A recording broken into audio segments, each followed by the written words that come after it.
उवाच नमः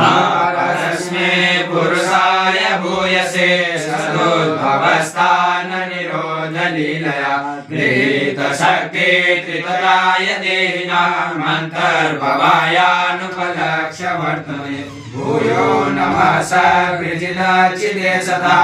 संभवायाखिल सत्त्वमूर्तये पुंसां पुनः पारमहंस आश्रमे व्यवस्थितानामनुमृग्य दासुषे नमो नमस्ते स्वतमाय शाश्वतां विदुरकाष्ठाय मोक्षयोगिनां निरस्साम्यातिशयेन राधसा सदामणि ब्राह्मणिरांसते नमः यत्कीर्तनं यत्स्मरणं यदीक्षणं यद्वन्दनं यच्चवणं यदर्हणं लोकस्य सद्यो विदुनोति कल्मषं तस्मै सुभद्राश्रवसे नमो नमः विचक्षणाय चरणोपसाधना